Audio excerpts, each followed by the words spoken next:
চলতি মাসের ৫ আগস্ট ছাত্র জনতা গণ অভ্যুত্থানের মুখে পদত্যাগ করে দেশ ছেড়ে পালান সাবেক প্রধানমন্ত্রী শেখ হাসিনা। এর আগে টানা ২১ দিন বিক্ষুব্ধ ছিল দেশের পরিস্থিতি। এ সময় ইন্টারনেট বন্ধ ও পরিবহন সংকটে ব্যাহত হয়েছে আন্তর্জাতিক বাণিজ্য। কারখানার উৎপাদন ও বন্দর কার্যক্রমের স্থবিরতায় বিঘ্নিত হয়েছে রপ্তানির প্রধান পণ্য বস্ত্র পোশাক সংশ্লিষ্ট আমদানি রপ্তানি। পণ্য জাহাজীকরণ বিলম্বে বিপাকে পড়েছিলেন পোশাক রপ্তানিকারকরা। তবে এখন বাণিজ্যিক কার্যক্রম স্বাভাবিক হয়ে আসছে। যদিও বাংলাদেশের সাম্প্রতিক ওই অস্থিরতার প্রেক্ষাপটে ক্রেতারা এখান থেকে $৫০০ কোটি মূল্যের পোশাকের ক্রয়াদেশ পাকিস্তানে স্থানান্তর করবেন বলে প্রত্যাশা দেশটির ব্যবসায়ীদের। পাকিস্তানি সংবাদ মাধ্যম ডন প্রকাশিত প্রতিবেদন অনুযায়ী দেশটির বস্ত্র উৎপাদনকারী কারখানাগুলোর মোট উৎপাদন সক্ষমতার ৩০ থেকে ৪০% অলস বসে আছে। বাংলাদেশ থেকে সরবরাহ বিঘ্নিত হওয়ায় আসন্ন শীত মৌসুমে যোগান নিশ্চিতে পোশাক প্রস্তুত ও ক্রয়ের উৎসে বৈচিত্র্য আনার পরিকল্পনা হাতে নিয়েছে পশ্চিমা ব্র্যান্ড ক্রেতা প্রতিষ্ঠানগুলো। বিকল্প হিসেবে তারা পাকিস্তানের বস্ত্র ও পোশাক উৎপাদনকারীদের কাছে আগ্রহ প্রকাশ করেছেন। এতে ১ বছরের মধ্যে ২০% পর্যন্ত ব্যবসা বৃদ্ধির প্রত্যাশাও করছেন তারা। পাকিস্তানের সাবেক অন্তর্বর্তীকালীন সরকারের মন্ত্রী ও অল পাকিস্তান টেক্সটাইল মিলস অ্যাসোসিয়েশনের সাবেক চেয়ারম্যান গওহর ইজাজ বলেন, সম্ভাবনা মাত্র ২ সপ্তাহের। সরকার দ্রুত পদক্ষেপ না নিলে ক্রয়াদেশ চলে যাবে ভারত, ভিয়েতনাম বা কম্বোডিয়ায়। আনুমানিক হিসাবে পশ্চিমা ব্র্যান্ডগুলো ৫ বিলিয়ন মূল্যের পোশাকের ক্রয়াদেশ বাংলাদেশ থেকে পাকিস্তানে স্থানান্তর করতে পারে।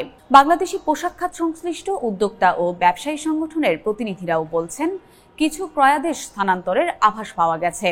তবে এর পরিমাণ $৫০০ কোটি হওয়া নিয়ে ভিন্ন মত রয়েছে তাদের। তারা বলছেন, অনেক ক্রেতারই বাংলাদেশে স্থানীয় কার্যালয় রয়েছে, ফলে ক্রেতা প্রতিষ্ঠানগুলো নিজেরাই এখানকার পরিস্থিতি পর্যবেক্ষণ করতে পারছে। আমদানি রপ্তানি কার্যক্রম এখন স্বাভাবিক হওয়ার পথে থাকলেও সার্বিক পরিস্থিতির ওপর সতর্ক নজর রাখছেন তারা।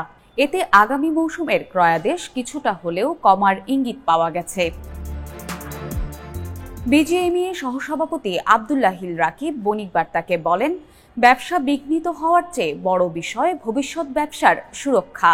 ১ সপ্তাহ বা ২০ দিনে যে ব্যাঘাত ঘটেছে সেটা হয়তো কিছু এয়ার শিপমেন্ট হবে, কিছু ডিসকাউন্ট হবে, কিছু লস হবে। এগুলো এরই মধ্যে হচ্ছে। আমার নিজেরই বেশ উল্লেখযোগ্য পরিমাণে শিপমেন্ট আকাশপথে পাঠাতে হচ্ছে। এগুলো ব্যবসার অংশ, কিছুই করার নেই। তিনি আরও বলেন, বর্তমানে যে উদ্বেগ দেখা দিয়েছে এ অবস্থায় ক্রেতারা অনিশ্চিত বোধ করলে একটি মৌসুম ক্রয়াদেশ দেয়া থেকে বিরত থাকতে পারে। এ অস্থিরতার মধ্যে উৎপাদন করা যাবে কি যাবে না বিষয়টি নিয়ে যদি আমরা অতিসত্বর ক্রেতাদের আস্থা না দিতে পারি, সেক্ষেত্রে ক্রেতারা কৌশলী হবেন। কিছু ক্রয়াদেশ বেশি দাম দিয়ে হলেও আমাদের প্রতিযোগী দেশ চীন, ভিয়েতনাম, ভারত, পাকিস্তানে দিতে পারেন তারা। পাকিস্তান যে ক্রয়াদেশ ধরার প্রত্যাশা করছে সেটা ৫ না হয়ে $২ বিলিয়ন হলেও লস। কিন্তু পাকিস্তান ভারত ক্রয়াদেশ প্রাপ্তির এ সম্ভাবনা কাজে লাগাতে চাইছে। আবার বাংলাদেশে স্থানীয় কার্যালয় স্থাপন করা রয়েছে এমন একাধিক পোশাক ক্রেতা প্রতিষ্ঠানের প্রতিনিধিরাও $৫ বিলিয়ন ক্রয়াদেশ স্থানান্তরের শঙ্কা উড়িয়ে দিতে পারছেন না। তাদের ভাষ্যমতে এ পরিস্থিতি সৃষ্টি হয়েছে বাংলাদেশের পরিস্থিতি নিয়ে অতিরঞ্জিত তথ্য ছড়িয়ে পড়ায়। পাশাপাশি পোশাক শিল্প সংগঠনগুলোর মধ্যকার রাজনৈতিক দ্বন্দ্বও এক্ষেত্রে ভূমিকা রাখছে। বাংলাদেশি পোশাকের বৃহৎ এক ইউরোপ ভিত্তিক ক্রেতা প্রতিষ্ঠানের কান্ট্রি ম্যানেজার নাম অপ্রকাশিত রাখার শর্তে বণিক বার্তাকে বলেন, বাংলাদেশে বিরাজমান পরিস্থিতি নিয়ে আন্তর্জাতিক অঙ্গনে অতিরঞ্জিত তথ্য ছড়াচ্ছে পোশাক পণ্য রফতানিতে প্রতিযোগী দেশগুলো। আর স্থানীয় পর্যায়ে পোশাক খাতের ব্যবসায়ীদের রাজনৈতিক দ্বন্দ্ব সে অতিরঞ্জিত তথ্যকে জোরালো করে তুলছে।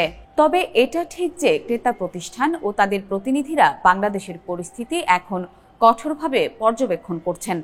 তারা নতুন ক্রয়াদেশ নিয়ে আলোচনায় ধীরে চলনীতি গ্রহণ করেছেন। এই সতর্কতার প্রভাব পড়বে আসন্ন মৌসুমের ক্রয়াদেশে, যার জেরে ৫ বিলিয়ন ক্রয়াদেশ স্থানান্তর হওয়া একেবারে অস্বাভাবিকও না। ডনের প্রতিবেদনে বলা হয়েছে, H&M, ডিক্যাথলন, ইউনিক্লোজ সহ যুক্তরাষ্ট্র ও ইউরোপের ক্রেতারা আসন্ন শীতকালীন পোশাক ক্রয়ের উৎস নিয়ে অনুসন্ধান শুরু করেছে। এতে পাকিস্তানের বস্ত্র ও পোশাক সংশ্লিষ্টরা আশাবাদী হয়ে সরকারের দৃষ্টি আকর্ষণ করতে শুরু করেছেন। তারা মনে করছেন বিশ্বের দ্বিতীয় বৃহত্তম পোশাক সরবরাহকারী দেশ বাংলাদেশ থেকে ক্রয়াদেশ স্থানান্তরের সম্ভাবনা কাজে লাগাতে প্রয়োজনীয় পদক্ষেপ গ্রহণ করবে পাকিস্তান সরকার। অতিরিক্ত ক্রয়াদেশের সুযোগ কাজে লাগাতে মরিয়া উদ্যোক্তারা মনে করছেন, বাংলাদেশের পরিস্থিতি শেষ পর্যন্ত স্থিতিশীল হলেও এতে সময় লাগবে।